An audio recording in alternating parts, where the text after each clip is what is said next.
Welcome, everybody. If you thought you had a tough lockdown in 2020, I want to introduce you to a friend of mine today who we were in ministry together in the early 90s. Both of us worked for Colin Urquhart and studied at Colin's Bible School. And then in November 2019, an incredibly traumatic and difficult event took place in David's life. And I've read his book, I've cried through most of it, and I just wanted all of you to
Welcome, everybody. If you thought you had a tough lockdown in 2020, I want to introduce you to a friend of mine today who we were in ministry together in the early 90s. Both of us worked for Colin Urquhart and studied at Colin's Bible School. And then in November 2019, an incredibly traumatic and difficult event took place in David's life. And I've read his book, I've cried through most of it, and I just wanted all of you to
Welcome, everybody. If you thought you had a tough lockdown in 2020, I want to introduce you to a friend of mine today who we were in ministry together in the early 90s. Both of us worked for Colin Urquhart and studied at Colin's Bible School. And then in November 2019, an incredibly traumatic and difficult event took place in David's life. And I've read his book, I've cried through most of it, and I just wanted all of you to meet David Hazeldine and let him tell you his story. So, David, how you doing, mate? Very good. Nice to see you after all these years. It's really good to see you, mate. Yeah, look, I don't want to steal your thunder. Tell your story and how things unfolded from November 2019 and kind of lead us through it. Well, the first chapter in the book is a bit of context, and that context is roughly having met each other at Roffey. You left for ideas. I went on to do youth work elsewhere in High Wycombe, lots of community work, stuff in London, planted a very small church in deprived community, always with a heart for revival, longing to see God's presence come. And I felt God called me into the Baptist church ministry. So I went through ordination at Oxford University and was there for 3 years, and then was based in 2 churches. And my second church was in Belvedere in southeast London. And I've been there 3 years. And then on the 2nd of November 2019, this dramatic thing happened, which literally was left the field. We didn't even realize why this would be happening. But on the morning, I woke up with a bizarre headache all over my head, front to back, not just, with your front. Yeah. And I tried to have some tablets, drink some water and get rid of it. I scuppered my prayer time that morning. I couldn't really pray. And I woke up again later on and was still there. And as I walked into the bathroom to just go to the loo before I get some more tablets, I had, not unknowingly, I had 3 strokes. I felt suddenly dizzy and lost my balance and almost fell over. My eyesight went in front of my right ear, went fuzzy. And I stumbled back to bed and dived over Sam, my wife. And then progressively, for the next 5-6 hours, I went just downhill throughout the day. And the ambulance guys came out and they got to us after about 4 hours. And they said, we'll just take you into hospital because we think you may have an infection, because all my vitals were fine. My oxygen levels were fine. Blood pressure was fine, which is bizarre when we're going to talk about what happened. So I couldn't get down the stairs other than on my backside because I couldn't balance. And the guy, the male guy in the ambulance, he helped me get out and sat in the back and had a general chit chat. Oh, you're a minister, you don't look like a minister, all that usual kind of stuff. And then we walked in together into the emergency. And as I walked in, they called my name, and I wanted to turn around and say, yes, that's me, but nothing came out. And at the same time, the ambulance guy pulled up a wheelchair behind me, and I just blacked out. So I black out, and the last thing in my mind is, you probably got an infection. Real for 24 hours, because I was out for 24 hours, is race across London to try and get me the proper care and the right emergency care. And they tried to do what's called a thrombectomy, where they remove the clot in your head. And what happened was I had a fourth stroke in A&E. If you're ever going to have a stroke, A&E is the best place. Not that we're in charge of that, but there we go. So in the moment between when you wake up and you open your eyes, you know the darkness you're seeing is the inside of your eyelids, and you think to yourself, I'm awake. And then you open your eyes. But in that moment that I was to open my before I opened my eyelids, I heard the Lord speak to me, talk about perfect timing. And he just said really, really simply, but very indelibly, you're going to be okay. So I opened my eyes, and suddenly I realized I'm in a hospital bay. I cannot feel anything. And when I mean anything, I mean the bed underneath me, the sheets on top of me, my fingers, my hands. I can't move my lips. I can't speak. I can't even breathe. Air is being pumped into me. I can't even turn left or right to look around where I am. I can just see in front of me. And then these two Australian ladies approach me, come in through the surrounds of the hospital bay, and they begin to tell me what's happened. You've had a brainstem stroke. You're in St George's Hospital in London, which is news to me. Obviously, the whole thing was. And then they said, we've been sent in to try and make contact with you. Now, that's what you say to an alien when they land on the planet. So it's very, very strange. And then they proceed to explain to me how to use an alphabet board by looking at the letters that they pointed out. And I had to practice saying yes or no, and practice blinking once for yes, twice for no. And life began. It's a hazy 11 days. But then I was moved out those 11 days into a specialized stroke ward in Lewisham. And I was there for 2 months. And during that time, a few little things in my limb started to happen. So I began to get sensation back in my fingers, my toes, so my right toe. Is there were you completely locked in? Is that what they call it? Locked in syndrome? They call it locked in. Yeah, sorry about it. Locked in syndrome. So the only thing you could move was your eyelids. That's it. That's scary. But it would have been scary if I had not heard the Lord. Yeah. Now, wow. you know that there's hearing the Lord and there's hearing the Lord. Yeah. When you have heard the Lord with a capital L, it's so indelible. Yeah. That I just relaxed immediately. And I didn't worry about anything. I can't explain it to you, Jarrod. You can't make this up. It was just so powerful. And the impact, the power, impression of it never left me for the entire 10 months I was in hospital. And I remember thinking to myself, this is going to be an incredible testimony. And it's proven to be so. Wow. TV, radio, everything. Articles, the whole lot. And just giving glory to God, the way that he speaks to you in suffering, however terrible it is, when he wants to get through to you, he'll get through to you. Yeah. And so the doctors began to see slight improvement, and they felt it was worthwhile that I go to rehab. So rehab is a place where it's a hospital, but they keep you there caring for you night and morning. But in the daytime, you're actually doing loads of physical exercise. So I get there in this state where I'm wheeled in on a trolley with an oxygen tank helping me breathe. and I still can only move my fingers a little bit, and I can lift my knee a bit, and I can feel my this shoulder a little bit, and my right ankle, which came back immediately after about 2 weeks, like perfect, nothing ever happened, and that was it. But within 7 months, on the 14th of August, 2020, I walked out of hospital. Wow. Wow.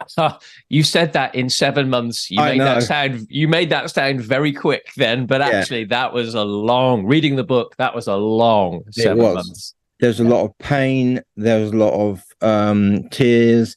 There was obviously COVID. I caught COVID. Yeah. And had a threat of death, because everyone felt at that time, if you get COVID and you listen to all the briefings from down the street, you're thinking, am I going to die tomorrow? Yeah. But I couldn't accept that, because I knew what God was doing. Yeah. And I was totally at peace with that. And although I was isolated, and unfortunately, a quarter of the people in the hospital died. Wow. So people were dying around me, including staff. People were disappearing, never saw again. I'd already had people in Lewisham die in their beds next to me. So it was quite somber moments.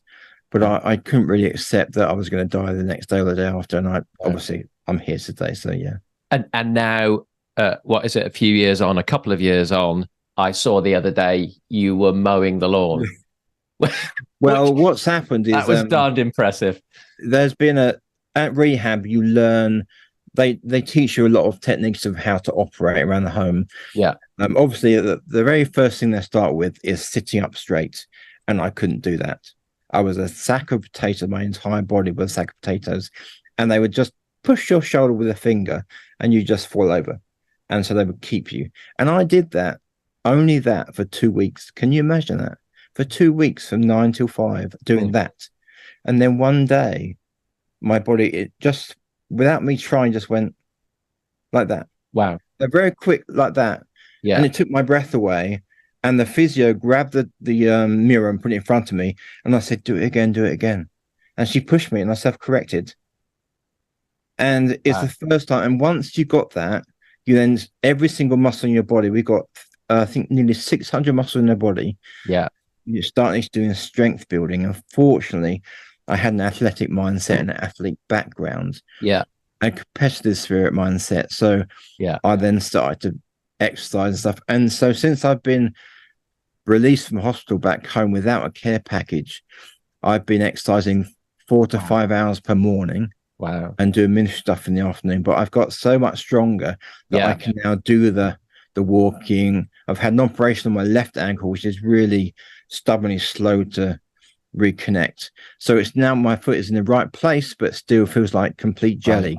And that's why I wobble when I walk. But also you're speaking, so you lost all of your speech. Yeah. How was that journey? Because that's a big one. Like the first moments you managed to talk to Sam and things like that. Yeah, I mean, if you read the book, you'll see exactly the day and the time that happened and her reaction. But every little thing, how you breathe, how you deal with all the saliva in your throat, all that's, you know, I had to live with the fear of drowning every day. Yeah. I had to have the saliva in my body sucked out of me about 8 or 9 times a day, 5 or 6 times a night. Wow. And it sounds strange to be, but it's a horrible feeling, but you get used to it. Yeah. My word. Strange. Mate, it's just incredible. It is good to see you. Look, one little piece I liked, which showed that you were locked in, but you were still you. What was the first thing you asked when you woke up and you learnt that alphabet board? I love that moment. Come on, tell us it. Well, on the Saturday when I was going downhill, to try and take my mind off it, and the sensation and the feelings I was having, I watched the Grand Prix, the qualifying, because I knew that Lewis Hamilton, if he qualified and then finished in a certain position in the race, he would be world champion. And being an F1 supporter, I'd watched it all my life. So my mindset was, is he world champion? So the very first question I asked was, after a few stumbles at this, is Lewis Hamilton world champion? Now, on reflection, I should have said something like, I love you all, my family. I know you're outside. Don't worry about me. The Lord has spoken. But no, because I thought it was an infection and I wasn't quite processing everything. I just said, is Lewis Hamilton world champion? But as it turns out, that's the best thing I could have said, because they told everyone I had memories. I was fully cognizant. I was there.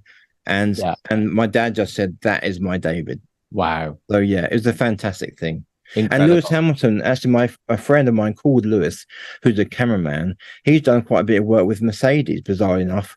He told Lewis Hamilton my story, and Lewis sent me a signed cap. Wow. Which one of the photographs on my website. You can download that if you want, but yeah, it's there. We'll give people all the links for websites and stuff like that. Yeah. Oh, and for books. Let's talk a bit about the book then. And we'll do both your books if you don't mind. Just briefly, and we'll give people links for these and all that. Yeah. Don't get excited, but so now, how the process of writing this? How's that been? Are you okay on a keyboard and stuff like that? Yeah, when I was locked in and things started to move and happen, the nurses started to tell me, "You should write a book. You should write a book." Now they didn't know that I already written one, which we'll talk about in a minute. Yeah, but I'd already thought I should write a story about this. It'd be a great testimony, but I didn't realize what a great testimony it was. Sam at the time was not so minded to look into locked-in syndrome, because all she read in her first day or so of searching was terrible things. And so her sister read some stuff, and they told me little bits when I was locked in, but they didn't want to give me bad news. And basically, the bad news is that no one really recovers from it. Yeah, very low recovery rate, isn't it? Extremely. Very low. And I was given 10% recovery rate, 10% recovery chance. And that recovery was just not to die. Yeah. Live for 24/7 with care in a mental institution, in a care home or something. And so when I came home, one of the first things I was keen to do was to look into how serious it is. And I did find other people that have recovered from locked-in syndrome.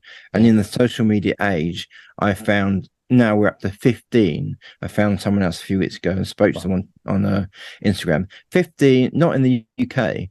15 in the world. In the world.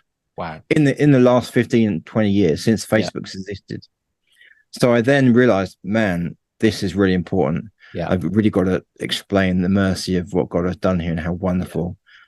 So in writing the book, basically I wrote it one-handed, because my left hand, as you can see, it's all moving, but it's nowhere near as strong as it needs to be. Yeah. And it just slowed me down. So I would write two hands sometimes, but others one hand. Yeah. But yeah, my brother, who's a script writer, he really helped me just work some things out, pattern things out. I had a rough idea in my mind. But when I got, just after COVID, I was given permission by the hospital to have weekend leave. And because I knew that I was going to write a book at the weekend, I started writing copious notes of memories and stories and things that had happened. And Sam had a whole book for the first 3 months that she'd been given by someone, a notepad. Yeah. So your mind is all jelly at the moment. Write everything down in the book and come back to it, and Sam write everything down. So actually, it's a really accurate book of what happens. Yeah, because you literally go often date by date. You're leading. Yeah, that's right. Yeah. And yeah, I cried a lot. I did also laugh a bit. You know, there's some good... There's a lot of humor. There is, which again just shows the internal turmoil of recovery and what you were going through, and the swing back and forward, and you've always had a good sense of humor. So just seeing it still in there, fighting. Well, the issue, Jarrod, was I knew what was going to happen. I've been told I was going to be okay. Yeah. My issue was I didn't know how. Yeah. And that's what I was learning. It was very painful and hard and emotional. Yeah. And quite devastating at times. But under it all, I had this inner joy. Yeah. And so I just saw things through the eyes of joy. Yeah. Wow. Well, look, you know, anybody, I've read this, cried through it, laughed through it. It is an incredible read. Where can they get this book? I'm going to guess Amazon. Yeah, but you can also buy it on the publisher's website. Okay. That's faithbuilderspublishing.co.uk, and do /shop. And I think my book is like the third one down. So, and they're quicker at delivering the paperback version than Amazon. But yes, you can also get the Kindle version on Amazon and the paperback as well. But yeah. So, and that's called Don't Get Excited, But by Reverend David Hazeldine. and we'll put the link straight to your publisher too as well. Always support the small publishers and the big publishers, I would say, as well as the Amazons and all that. And then the other book that I again, had you finished this before all this happened? Because this seems to come out in the middle of everything. You're getting right into a big story here. There's a big context. I had an encounter with God in around 2014 about God's mercy. I'd come to the end of myself. I'm an A1 alpha male. Everything's positive. We're going to do this. I'm very resourceful. And it had basically taken 20 years, I think, since we parted our ways. And I got into ministry, for God to break down the toughness of the human spirit.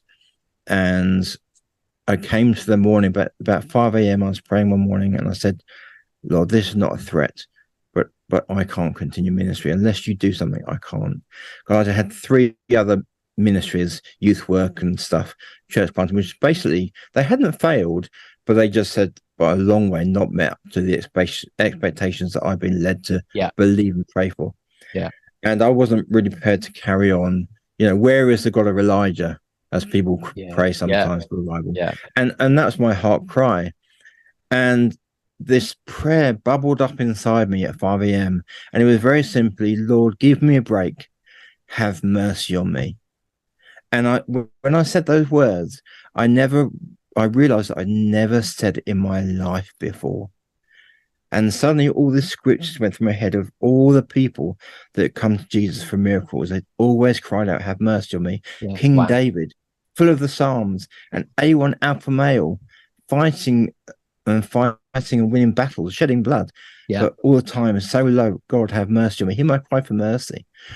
And so a 3-year study began of mercy. But I kid you not, from that day to about 3 or 4 months later, my small church plant, my small Baptist church of about 25 members grew by a third. Wow. Now, that is not big growth in terms of numbers, but in terms of church dynamics and how you operate, that's massive. In fact, a deacon said to me, I no longer feel, with a smile, I no longer feel like it's my church. I don't know everyone. But now, that's a really good comment, but it summed up, and we did nothing more. But God gave me a break. He had mercy on me, and our church grew. Wow. I was so excited, but I stopped asking God for mercy. I was just amazed. The phone would ring. Somebody would turn up on Sunday. One time, a whole house church folded, and they walked in as I was preaching from the back to the front. They still walked in a line. And that's the kind of stuff you write down and make up a story. But it literally happened. It's incredible. So when I got to Belvedere, where I was in Southeast London, I thought, I've got to write this down. And I had a sabbatical coming up to 7 years of ministry. And I wrote it all down. And I got Colin Urquhart and I feel the National Christian Leader to write their comments about it, which I used on the back of the book. And I started getting the front cover designed. And it was, the front cover was going on, but the book was finally edited and all the recommendations are coming in 2 weeks before my strokes. Wow. I'm not lying. So obviously when I got out of hospital, I thought, I got to get this book out. Hence it's self-published. And then I started to write Don't Get Excited, but they are linked together. So I put a postscript at the very end, which explains something's happened. So I didn't realize I was going to be the physical embodiment of mercy. My word. I thought my life testimony of saying, God have mercy on me, help me ministry would be a good testimony. But I had no idea that God was going to ration it up by tenfold and demonstrate it. Wow. All right. Look, so the majestic meaning of mercy. Again, I think Amazon, you can get that from. Only Amazon, paperback and Kindle version you can get from there. Look, we're going to finish this interview in a moment, and we're going to go into a second interview talking about how we get through traumatic times as Christians, as leaders, and even some of that mercy stuff, how God breaks us down from ego to finding a place of mercy, which, boy, oh boy, in that sense, I can really relate to that story. God's had to do a number on all of us, I would guess. But look, before we end, so we've got these 2 books. How are things developing now? Where are you aiming ministry? Because I know you're beginning to speak. Obviously, you've got books. tell us what plans you've got or what things are unfolding now and how people can kind of be in touch with you. Yeah, well, I'm officially retired, receiving my ill health retirement pensions because I can't run a church anymore because my balance is still quite badly. If I don't yet drive, although I've just applied a few days ago to start that process. Wow. But I can preach. I can stand for an hour. We've been to Cyprus. We're going on holiday next year. I can walk around. Yeah. And so preaching, my speech has got so much better. Yeah. And you saw what it was when I first came out of hospital to now. It's it's changed. I saw you speaking at Kingdom Faith the other day. I saw the video. Very articulate. That fiery preacher that I know from 20 years ago was in there. Was it 25 years ago? I don't know. Yeah. Not able to walk around as much as I used to because I'm still holding on to the lectern for dear life. Yeah. But the transition for me is to move from pastoring, where you preach the message every week, depending on the needs of your congregation and what the Lord is saying to you, to itinerant ministry. Yeah. So I've been preaching in other churches about twice a month. We're part of a Baptist church in Surrey. We're members, tithing, part of a house group, staying connected. Yeah. We're on a preaching rota there once a quarter, but that's because I'm preaching elsewhere. The pastor there has been so good in helping me rehabilitate. He's my age, my style, and it's just a real understanding. He's very pastoral and help me do that. So yeah, that's what we're doing. I'm going to keep writing, so I've got some more books coming out. Fantastic. No, brilliant. Oh, and we must get you up to Revive sometime soon then. Yeah. I know. So are you in South London still? Is that where you are? Surrey. Okay. Yeah, if you pay my travel, I'll come for free because the Lord said to me in Belvedere, thinking about this book, it's not about the money. Yeah. It's about the message. And I need to get this message out. Yeah. Come on. Absolutely. Well, David, thank you for being with us. We are now going to do a second interview for the Tribe, our learning community, and we're going to go deeper into all the areas of how do we get through traumatic times. And it's remarkable how you've come through. And I think Sam's going to join us too. Yeah, she is. Yeah. So that's going to be super cool. All right. So we'll end here. Thanks, David.